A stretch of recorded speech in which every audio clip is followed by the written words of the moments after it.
Ano, Luz? Walang balak bumangon? Nakahilata ka na lang? Hindi ka natutulong dito sa bahay? Baka nakakalimutan mo, hindi ka prinsesa rito. Pagbubunga nga yun sa akin ng hipag kong si Ate Maricel.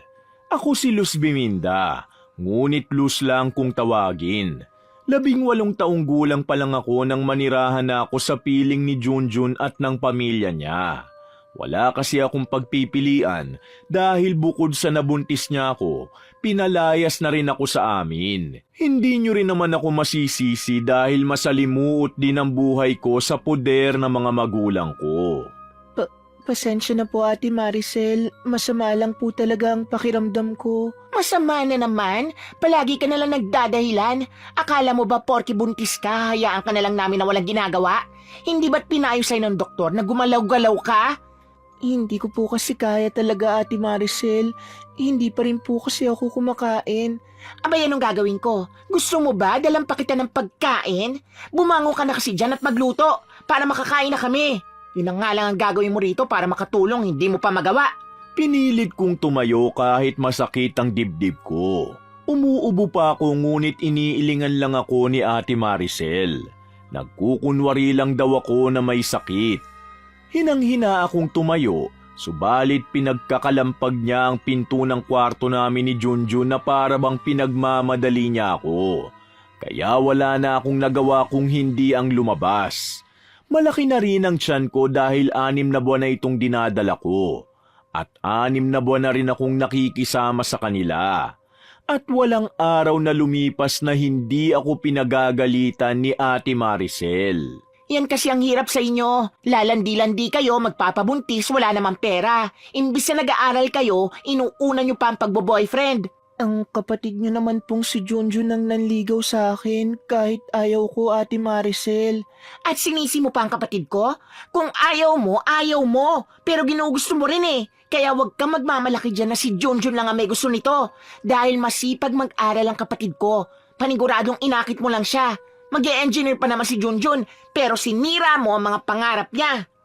Napayuko ako. Bawat araw na lang sa buhay ko, ganito na ang naririnig ko. Kahit nung nasa poder pa ako nila mama, bawat kibot ko kahit may kausap o kasama lang akong lalaki, akala na nila'y lumalandi ako at gusto nang makibahay sa iba. Pilit ko ngang inilalayo ang sarili ko, ngunit itong si Junjun ang nangako at napaniwala akong mabibigyan niya ako ng magandang buhay. Nangako siya nga alisin niya ako sa masama kong pamilya, subalit heto at napunta naman ako sa mas masama pa. Ano pang iniintay mo, Luz? Nakatunga nga ka dyan. Kailangan ba iutos ko sa'yo ang lahat? Walang pagkukusa. Magsaing ka na! Maricel, ano na naman ba yung pinuputok ng butsi mo? Ang aga-aga nagbubunga nga ka. Rinig na rinig ang boses mo sa kapitbahay. Napalingon ako sa bagong dating, si Nanay Teresita. Siya ang ina ni Junjun at ni Ate Maricel.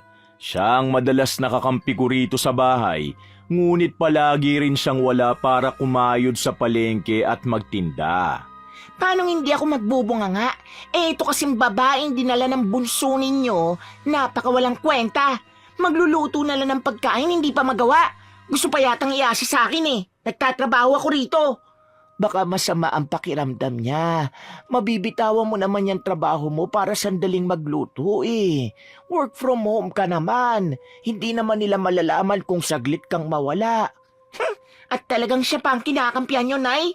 Ako na nga itong nagtatrabaho, ako pa rin itong magluluto. Baka ako pa rin na maglalaba, ha? Sabihin nyo kung gusto nyo na lang ako maging katulong. Pambihira, ako na nga nagpapalamo sa inyo, ako pa itong nagugutom. Padabog pang kinuha sa akin ni Ate Maricel ang kaldero na ginagatangan ko ng bigas. Ako na po, Ate Maricel. Kaya ko na po. Ako na nga, di ba? Hindi mo ba narinig si nanay? Ako na nga ito naghahanap buhay. Ako pa rin ang kailangan mag-adjust. Ako na po, Ate Maricel. Pinilit kong kunin ang kaldero, ngunit hinila niya lang yun uli dahilan para matapon ang laman na bigas. Kaya naman malakas siyang nagmura at tiningnan ako ng masama. Talaga naman, Luz Biminda. Sinabi ko na kasi sa'yong ako na eh. Bakit ba ang kulit mo? Nagpapakitang gilas ka ba kay nanay? Nakakaloka ka naman. Kanina inuutusan kita tapos tamad na tamad ka. Ngayon nagtapon ka pa ng bigas. Pambihira. Palibhasa hindi ikaw nagtatrabaho eh. Sorry po, Ate Maricel. Hindi ko po sinasadya. Anong hindi sinasadya? Kanino ko pa kasi kinukuha, ayaw mo ibigay. Kaunti na lang talaga, Luz, ha? Mapupuno na ako sa'yo. Tumigil na kayo. Ako na magsasaing. Pupulutin ko na lang yung bigas sa sahig. Sige na, Luz. Bumalik ka na sa kwarto. Tatawagin na lang kita kapag kakain na. Wow, Nay. Kaya hindi nagtatanda yung babae na yan eh. Kinukonsinti nyo. Hoy, Luz, para sabihin ko sa'yo ha, kailangan mo rin tumulong dito sa bahay. Masyado na mabigat ang pasanin ko sa buhay para dumagdag ka pa. Umayos ka, ha? Padabog na umalis si Ate Maricel patungo sa kanyang kwarto. Ako naman ay napakagat na lang sa labi habang pinipigilan ng mga luha. Nilapitan ako ni Nanay Teresita para haplusin ang likod at ang buhok ko. Huwag mo na lang siyang pansinin, Luz. Baka may problema lang siya sa trabaho niya. Sige na, pumasok ka na sa kwarto at magpahinga. Lalabas lang po muna ako saglit, Nay. Magpapahangin. Sigurado ka, wala kang kasama. Gusto mo, hintayin mo ako. Magluluto lang ako. Kumain na rin muna tayo bago tayo umalis. Ayos lang po ako, Nay. Pasensya na po kayo. Pangako po, babawi ako pagkapanganak ko.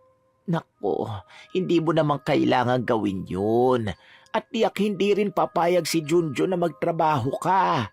Kaya nga siya nagsisikap na magtrabaho para may pantusto sa'yo pati sa magiging anak ninyo. Pasensya na po talaga kayo, Nanay Teresita, kung nabuntis ako. Hindi po sana mangyayari to. Naku, ano ka ba? Isang biyaya ang pagkakaroon ng anak. Masyado lang napaaga pero lahat naman ng bagay may dahilan. Magpakatatag ka at huwag ka nang mag-isip-isip pa. Makakaapekto yan sa ipinagbubuntis mo. Tumango ako. Napasulyap naman ako sa pinto ng kwarto ni Ate Maricel at nakita ko siyang nakasilip. Nakatitig siya sa akin ng masama na para bang may ibinubulong sa hangin. Agad na nangilabot ang balat ko. Dahil sa takot, lumabas ako ng bahay. Naririnig ko pa ang pagtawag sa akin ni Nanay Teresita, ngunit hindi ko na pinansin pa. Ano yung nakita ko? Bakit parang kakaiba yung tingin sa akin ni Ate Maricel? Parang namumula pa ang mga mata niya. Mukha siyang sinasaniba ng demonyo. Natigil naman ang pagkausap ko sa aking sarili nang makasalubong ko ang pamilyar na lalaki. Nakita niya rin ako at tinawag ang pangalan ko. Luz! Long time no see! Benji, ikaw ba yan? Oo naman, no. Nakalimutan mo na ba ako agad? Nagkasawa ko lang, di mo nakilala ang kababata mo. Tinawag na kita sa pangalan mo, hindi ba? Hindi ko lang inaasahan na makakasalubong kita rito. Saan ka pala papunta? Eh di sa'yo. Ha? Sa akin? Oo, nabalitaan ko dito ka nakatira eh. Kaya gusto kitang pasyalan. Eto, may dala nga ako para sa'yo. Mga prutas. Eh, saan ba ang bahay niyo rito? Baka pwede mo naman akong papasukin. Ano kasi, kalalabas ko lang. Doon na lang muna tayo sa may puno ng mangga. Gusto kong lumanghap ng sariwang hangin. Inalalayan ako ni Benji na makaupo sa may ilalim ng puno ng mangga. Umakyat pa siya ron para ikuha ko ng bunga. Hindi ko tuloy mapigilang maalala ang kabataan namin. Oh, mangga. Sayang lang at wala akong dalang bagoong. Kainin mo na habang bagong pitas. Hindi pa ako kumakain, mangga ka agad. Ano? Anong oras na? Di ka pa kumakain? Tinatrato ka ba na maayos ng asawa mo? Ha? Oo naman. Masama lang ang pakiramdam ko kanina kaya hindi ako nakakain. Masama na ang pakiramdam mo, hindi ka pa kumain. Nag-iisip ka ba? Nasaan ba ang asawa mo at mukhang pinababayaan ka? Ewan ko rin naman ba sa'yo at minahal mo ang isang yun? Eh kung ako na lang ang pinili mo, aalagaan kita. Napatitig ako sa kanya. May kinuha siyang tinapay sa bag niya saka ibinigay sa akin. Ngunit hindi ko magawang kainin dahil naaalala ko ang panahon kung kailan sobrang malapit kami sa isa't isa. Siya ang dahilan kung bakit lumalayo ako sa iba. Ang totoo, matagal nang tumitibok ang puso ko para sa kanya. Ngunit maraming nangyari at nakagawa ako ng isang pagkakamali. Huli na para piliin pa siya. Ayos naman kami ni Junjun. Inaalagaan niya rin ako. Wala lang siya ngayon dahil nagtatrabaho siya para sa amin. Huwag kang mag-alala dahil okay lang ako. Sigurado ka bang okay ka? Duda ako eh. Hindi ka pa rin ba niya naibubukod? Alam mo, mahirap tumira sa bahay na may kasamang iba. Maganda pa rin na solo kayong mag-asawa. Alam ko naman yon. Yun din ang inihiling ko kay Junjun pero syempre, nagsisimula pa lang naman kami. Hindi ko naman mahangad sa kanyang mabilis niyang maibigay sa akin yun eh. Marami rin kasi siyang ibang pinagkakagastusan. Naghahanda pa kami para sa paglabas ng baby namin. Hinawakan niya ang kamay ko at saka siya huminga ng malalim. May pag-aalala sa mga mata niya at hindi ko mapigilang iwasan ang mga yun. Ayokong marinig niya na mabilis pa rin ang tibok ng puso ko kapag nasa paligid siya. Kapag kailangan mo ng tulong, huwag ka mahihiyang magsabi sa akin ha. Nandito ako palagi para sa'yo, Luz. Pati sa anak mo. Alam mong mahal na mahal kita. Hinaplos niya ang tiyan ko. Alam ko yun at nagpapasalamat ako dahil dinalaw mo ko rito. Pero ayoko nang bumisita ka pa ulit, Benji. Ayos lang talaga ako. Ipinapanalangin ko na lang na maging malusog ang baby ko kapag lumabas na siya. Kasalanan ko rin tong lahat eh. Kaya kailangan kong panindigan at tiisin lahat ng kapalit ng mga padalos-dalos kong desisyon. Tumayo na ako para magpaalam kay Benji. Siya naman ay malungkot ang mukha. Gusto niya pa nga akong ihatid dala mga prutas, subalit sinabi kong kaya ko na. Pabalik na ako nang harangin ako ni Ate Maricel. At sino naman ang lalaking yun, Luz? Huwag mo sabihin na gagawa mo pa man lalaki sa lagay mong yan. Wala lang ang kapatid ko, pinagtataksila mo na siya. Wala pong nangyayaring ganun, Ate Maricel. Kaibigan ko lang po siya. Kaibigan? Sus! Mga palusot mo! Alam ba ni Junjun yan? Nagsisikap magtrabaho yung isa doon, tapos may lalaki kang kinakalantari. Ate Maricel, pwede po ba tumigil na kayo? Wala akong nilalanding lalaki. Kababata ko lang yun at binisita niya lang ako. Binigyan niya lang ako ng prutas. Bakit ho ba ang dumi-dumi ng isip niyo at bawat kibot ko sinisita niyo na para bang wala na akong nagawang tama? Buti alam mo, wala ka na talagang ginawang tama simula nang mabuntis ka. Hindi lang buhay mo ang sinira mo, pati buhay ng kapatid ko at namin. Mabuti pa sumama ka na lang sa lalaking yon para bumalik na sa dati ang lahat. Hindi na ako nakapagsalita nang itulak ako ni Ate Maricel dahilan para mapasalampak ako sa sahig. Napatingin pa sa akin ang mga kapitbahay at ang ilan ay tinulungan ako. Hindi ko pa sana gustong umuwi sa bahay, ngunit tinawag na ako ni Nanay Teresita. Oh, Luz, saan galing yung mga prutas na dala mo? Saan pa? Di sa lalaki niya. Ate Maricel, ilang beses ko po bang sasabihin sa inyo na kaibigan ko lang yun? Asus, ako pang niloko mo? Alam ko na yan, yung pinagtatanggol niyo, Nay, niloloko niya lang si Junjun. Dapat pinaalis na yan dito. Mamaya, hindi naman pala talaga si Junjun ang ama ng batang dinadala niyan. Nagpapakahirap pa tayong kupkupin niyan. Hindi ko na napigilang tumayo at kalampagin ang mesa. Padabog akong umalis papasok ng kwarto dala ang prutas na ibinigay sa akin ni Benji. Doon ay patuloy akong umiyak. Ngunit kahit nakasara na ang pinto, rinig na rinig ko pa rin ang mga pasaring sa akin ni Ate Maricel. Napaka-attitude? Anong karapatan niyang balabagin ang mesa pati na rin ang pinto? Napaka-bastos talagang bata. Saan ba nakuha ni Junjun ang babaeng yan? Huminahon ka, Maricel. Tandaan mo, buntis ang batang yun. Maghinay-hinay ka sa pananalita dahil baka makaapekto yun sa bata. Alam mo kung paano magalit ang kapatid mo kapag nalaman niya to. Magalit na siya kung magalit. Isa pa siyang inutil. Imbis na tinutulungan niya tayo rito sa bahay, nagdala pa siya ng isang bibig na palamunin. Pinag-aral ko siya tapos itong isusukli niya.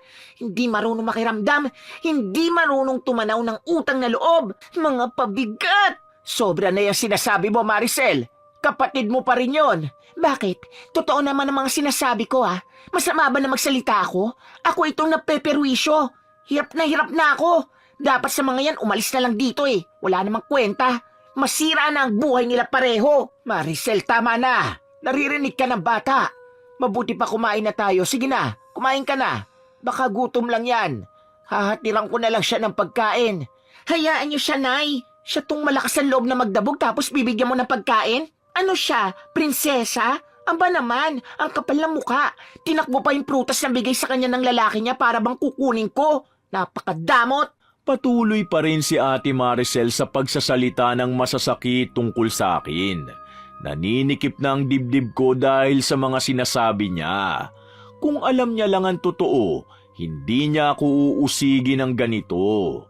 Ipinikit ko na lamang ang mga mata ko at sinubukang magbingi-bingihan. Kumakalaman ang sikmura ko, hindi ko nagawang kumain. Wala kasi akong gana. Luz, gising, nandito na ako. May dala ako para sa'yo. Hindi ka raw kumain, sabi ni inay. Bulong yun ni Junjun na siyang gumising sa akin. Unti-unti akong bumangon at nakita ko nga ang tinutukoy niya. Ikaw pala, Jun. Kanina ka pa ba nakarating? Ngayon lang din. Dumiretso na ako rito pero nakasalubong ko si nanay kanina. At sinabi niya ngang hindi ka pa kumakain. Bakit? May masakit ba sa'yo? Wala ka bang gana? Ayoko na rito, Junjun. Hindi ko na kaya. Ha? Anong ibig mo sabihin? Umalis na tayo rito, Jun. Bumukod na tayo. Hindi ko na kaya ang mga naririnig ko mula sa ate mo. Sobra na siya kung magsalita sa akin. Pero hindi ba nag-usap na tayo tungkol dito? Nag-iipon lang ako. Pero tutuparin ko naman yung pangako ko sa'yo eh. Bibili tayo ng bahay. Tapos hindi na tayo dito titira. Kailan pa yun, Jun?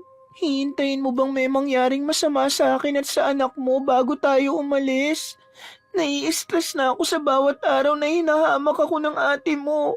Hindi ko na matiis. Ano bang sinabi sa'yo ni ate? Ano ba nangyari? Siya ba ang dahilan kung bakit hindi ka kumakain?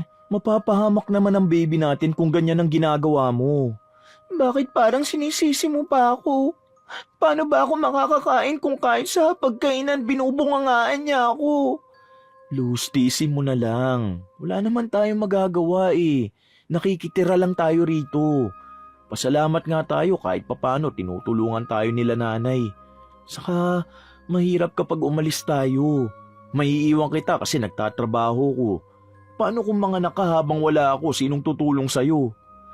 Ang hirap naman kasi sa'yo, Jun. Mas kinakampihan mo pa sila. Ako tong asawa mo, ako tong nahihirapan.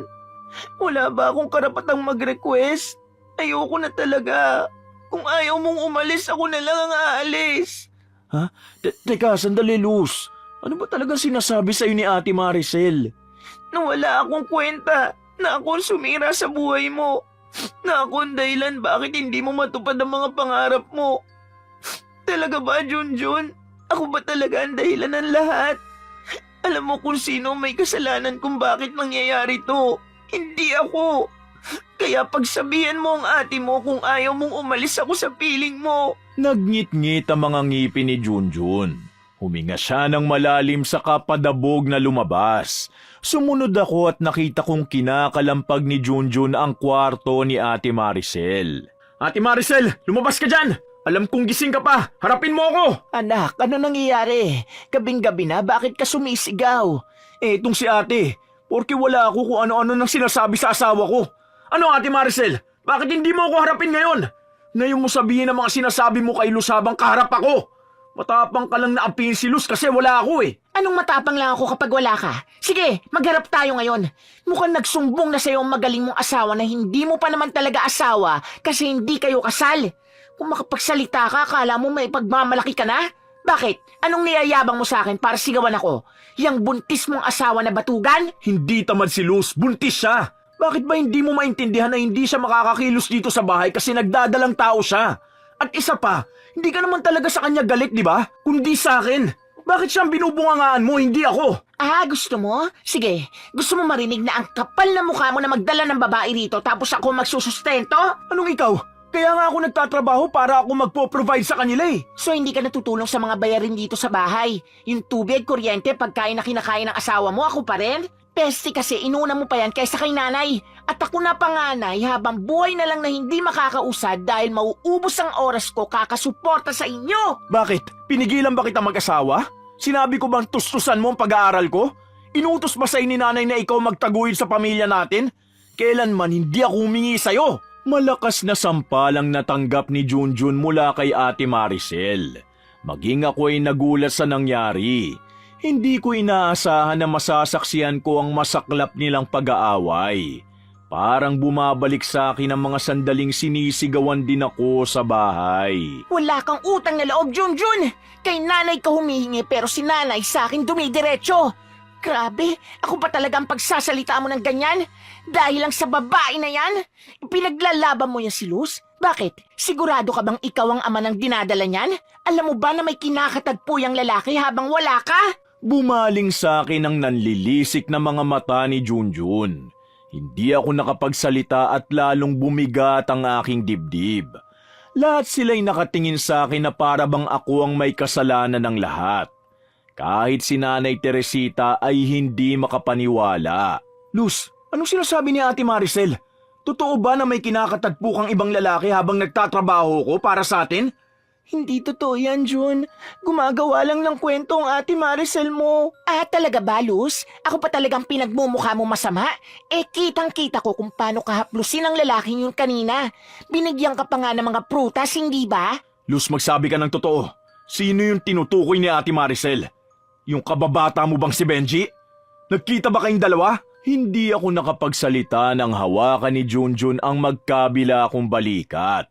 Humihigpit yun kasabay ng pamumula ng kanyang mukha. Bakit hindi ka makasagot, Luz? Ibig bang sabihin totoo nga ang sinasabi ni Ate Maricel? So, Benji pala ang pangalan ng lalaking yun. Umakyat pa nga yun sa puno ng mangga para kumuha ng bunga para kay Luz eh. Kitang-kita ko kung gano'n sila ka-close. Nakakapagtaka. Yan bang ipinagmamayabang mo sa amin, ha, Junjun? Umamin ka, Luz. Totoo ba nakipagkita ka sa lalaking yun? Hindi ba't sinabi ko na sa'yo noon na ayoko nang nakikipagkita ka sa kanya? Ano? Nililigawan ka ba niya? Gusto ka ba niyang kunin sa akin? Sabihin mo! Sasama ka na ba sa kanya? Kaya ba kayo nagkita? Nagplano na ba kayong dalawa kaya ba sinabi mong aalis ka? Malakas na halakhak ni Ate Maricel ang pumuno sa apat na sulok ng bahay. Pumapalakpak pa siya habang naglalakad papalapit sa amin. Sinabi niyang aalis siya? Magaling! Pinagbabantaan ka pa ng babaeng to, Julius. Ikaw naman na baliw sa kanya, namamanipula niya. Nagpapagamit ka kasi.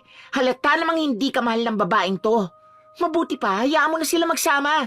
Marami pa namang babae dyan. Tumahimik ka, Ate Maricel. Huwag ka makisali rito kung ayaw mo magdilim ang paningin ko sa'yo. Luz, sa'yo lang ako makikinig. Sabihin mo, hindi totoong nagkita kayo ng kababata mo, di ba? Nakasalubong ko siya kanina. Nag-usap kami.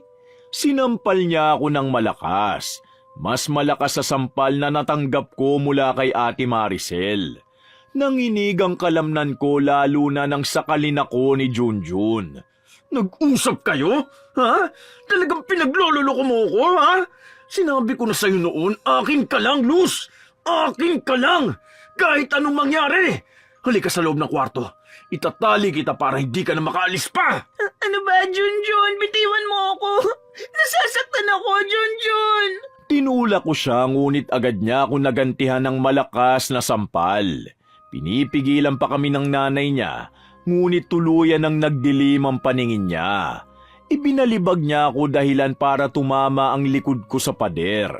Hinang-hina akong tumayo at napasinghap na lang nang makitang may umaagos na dugo sa sahig. Mahabagang langit, anong ginawa mo sa kanya, Junjun? Luz, ayos ka lang ba, Luz? Naririnig mo ba ako? Junjun, dali na natin sa ospital ang asawa mo. Delikado ito. Nilapitan ako ni Nanay Teresita ngunit napaluhod na lang ako sa sahig. Kasunod ng mga luha na gumugulong sa aking pisngi. Hindi ito maaari. Tuluyan nang nawalan ako ng malay at nagising na lang na nasa ospital ako. Halos mabaliw ako sa balitang narinig mula sa doktor. Nalaglag daw ang batang dinadala ko. Luz, sorry, hindi ko sinasadya.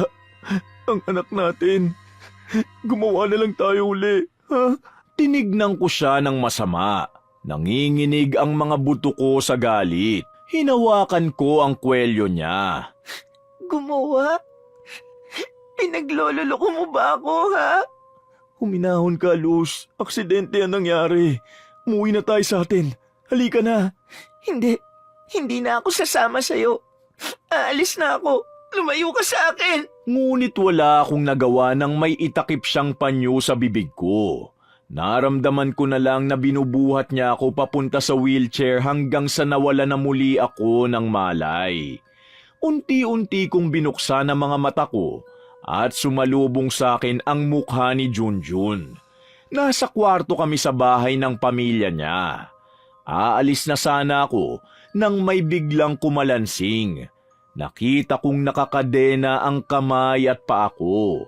Junjun, anong ginawa mo sa akin? Kalagan mo ako, utang na loob. Pakawalan mo ako. Ano bang iniingay-ingay mo dyan? Masyado pa maaga, okay? Alisin mo ako rito, ano ba? Alam mo bang pwede kitang kasuhan sa mga ginagawa mo sa akin? Wala na tayong anak kaya palayain mo na ako. Babalik na ako sa amin. Babalik ka kay Benji? Ha? Alam ko na ang mga paandar mo. Pues hindi ako makakapayag. Dito ka lang sa akin. Hanggang sa makabuo tayo uli ng bata. Magpakabait ka kung ayaw mo masaktan. Magtatrabaho lang ako. Umalis siya at iniwan akong naroon sa kwarto na paminsang binibisita ni Nanay Teresita. Pakiusap, Nanay Teresita. Pakawalan niyo na po ako. Uuwi na po ako sa amin. Pasensya ka na, Iha. Hindi ko pwedeng gawin yun dahil magagalit sa akin si Junjun. Sige na, kumain ka na at baka magkasakit ka. Ilang araw akong nakakulong sa kwarto at nawawalan na ng pag-asa. Idagdag pa ang lungkot na bumabalot sa puso ko habang naiisip ko ang sinapit ng batang nasa sinapupunan ko. Gabi-gabi, binabangungot ako ng mga pag-iyak ng sanggol at napapansin kong madalas ay nawawala na ako sa sarili. Nakatulala na lamang ako sa bintana habang may binubulong. Nanay Teresita, tulungan mo ako! Ano to nangyayari sa akin? Bakit lumulobo ang tiyan ko? Maricel, anak, bakit ganyan ang tiyan mo? Mas malaki pa sa tiyan ni Luz noon. Hindi ko rin alam. Masakit. Hindi ko na kaya, Nay. Tawagin niyo si Junjun. Kailangan ko ng tulong. Kailangan ako madala sa ospital. Hindi ito normal, Maricel. Hindi ito magagamot ng ospital. Isa itong sumpa. May nangungulam sa'yo. Tingnan mo ang balat mo. Nagkakaroon ng butlig-butlig. Pati ang likod mo nagkakaroon din ng malalaking bukol. Huwag mo akong takutin na hindi yan totoo. Sino naman ang kukulam sa akin? Napahalakak ako ng malakas. Tumayo ako at hindi ko alam kung bakit nang higitin ko ang mga kadena. Nakalas ang mga ito. Lumabas ako ng kwarto at napalingon naman sa akin sina Ate Maricel at Nanay Teresita. Mas lalo akong natawa nang makita ko ang sitwasyon niya. Buntis ka? Buntis ka? Nagdadalang tao ka, Ate Maricel. Baliw ka na! Anong nagdadalang tao? Wala akong asawa. Nay, bakit pa nandito yan? Paano siya nakatakas? Kung hindi ka nagdadalang tao, baka yan ang anak ko. Ang anak ko nagbalik na siya. Lumapit ako sa kanya at hinaplos ang tiyan niya. Ngunit lalo siyang uminda sa sakit. May naramdaman din akong kakaiba sa loob ko. Naisip ko kung ito na ba ang sagot sa mga ibinubulong ko sa hangin. Ang malalim kong galit sa mundo, nagbubunga na. Bitiwan mo ako, ano ba? Lumayo ka sa akin. Nababaliw ka na. Nay, ikulong niyo sa ulit mo sa kwarto. Sige na. Ngunit hindi sila nakakilos nang mabilis akong pumunta sa kusina at kumuha ng kutsilyo. Luz, anong ginagawa mo? Bitiwan mo yung kutsilyo, baka makasakit ka. Bakit? Natatakot ba kayo sa akin? Maawa ka, Luz. Pwede naman natin itong pag-usapan. Tinanggap ka namin dito. Ako, mabait ako sa'yo. Makinig ka sa akin, wag mo kaming sasaktan. Mabait ka? Sa paanong paraan? Hinayaan mo kung ikulong ni Junjun sa kwartong yon. Alam mo ba kung anong ginagawa niya sa akin tuwing gabi? Siyempre alam mo. Naririnig mo kung ilang beses ako humihingi ng tulong pero wala kayong ginagawa. Katulad lang kayo ng mga kaklase ko noon nang minsan pagsamantalahan ako ni Junjun. Siya ang dahilan ng paghihirap ng buhay ko. At ang tanging dahilan na lang kaya ako lumalaban na wala pa. At kasalanan niyo yon. Pinatay niyo ang anak ko. Kaya nararapat lang na patayin ko rin ang anak ni Ate Maricel. Huwag kang lalapit sa akin, demonyo ka! Ah, Nay! Hindi ko na kaya. Sobrang sakit na ng tiyan ko. Ilayo niyo na ako rito. At tingnan niyo, Nay, yung bibig ko. Parang tinatahi. Baka dahil sa pagiging matabil ng bibig mo, Maricel, isinusumpa ka. Halika na, baka kailangan sa albularyo na tayo pumunta. Akmang aalis na sila nang harangin ko. Ngumisi ako sa kanila nang makita ko ang takot sa mga mata nila. Katapusan niyo na. Sinira niyong lahat ng buhay ko. Kaya marapat lang nasirain ko rin ang sa inyo. Papatayin ko kayong lahat. Itinaas ko ang kutsilyo at isasaksak na sana sa kanila nang sumabog ang tiyan ni Ate Maricel. Palahaw ng iyak ang narinig mula kay Nanay Teresita habang ginigising ang kanyang anak na wala ng hininga. Nabalik ako sa wisyo ng mga sandaling yun. Hindi ako makapaniwala sa mga nasasaksihan ko at ang tanging nagawa ko lang ay maibagsak ang kutsilyo. Kasabay ng pagtakbo palayo sa lugar na yun. Hindi ko alam kung saan ako pupunta. Hindi na ako makakabalik sa amin, ngunit gusto kong tumakas. Kailangan kong iligtas ang sarili ko. Tuloy-tuloy lang ang pagtakbo ko kahit nakapaalang nang may makabangga akong lalaki. Luz, ano nangyari sa'yo? Bakit puro dugo ang damit mo? Benji, tulungan mo ako. Ilayo mo ako rito. Pakiusap, iligtas mo ako. Sasama na ako sa'yo.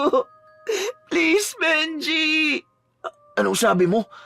Pero si Junjun at ang anak mo, Teka, ano nangyari sa tiyan mo? Mahabang kwento pero simula ngayon malaya na ako. Hindi ko alam kung paano nangyari. Pero ngayon lang ang pagkakataon ko makatakas. Tulungan mo ako. Hinawakan niya ang kamay ko saka ako binuhat. Sa hindi malamang dahilan ay nakatulog ako at nang magising ako'y nakita ko na lang ang sarili kong nasa isang barong-barong. Nasaan tayo, Benji? Nasa bahay nila Lola. Dito ako tumutuloy nitong mga nakaraang araw. Pwede tayo rito pansamantala para makapagpalit ka ng damit at makaligo. Sige na, para makapagpahinga ka na rin. Mukhang maraming nangyari sa'yo. Tumango ako at sinunod siya. Nang makalabas ako ng banyo, nakita ko si Benji na naroon sa isang kwarto. Kausap ang isang matandang babae. Maraming salamat, Lola. Malaking tulong ang ginawa mo. Sa wakas, nasa akin ang babaeng matagal ko nang gustong makasama. Hindi ako nagkamali na lumapit ako sa'yo. Tama ka na isang araw magagamit ko ang kakayahan mo. Dahil sa pinahid kong langis sa tiyan ni Luz, humina ang kapit ng bata sa sinapupunan niya. Wala nang dahilan para magsama sila ng lalaking yun. Isa rin namang bungay ng kahayupan eh. At nararapat lang ang lahat na nangyayari sa pamilya niya. Sinira niya ang buhay ng taong mahal ko. Kaya sisirain ko ang buhay nila. At ngayon nasa akin na si Luz. Bubuuin ko siya at bubusugin ang pagmamahal. Pagmamahal na ipinagkait sa kanya ng mundo. Ako ang magbibigay sa kanya nun. Napahawak ako sa bibig ko. Hindi ko inakalang ang nasa likod pala ng lahat ng ito ay ang kababata ko. Impit akong umiyak. Hindi ko rin alam kung dapat ba akong matuwa o malungkot sa mga ginawa niya. Ngunit siya na lang ang mayroon ako ngayon.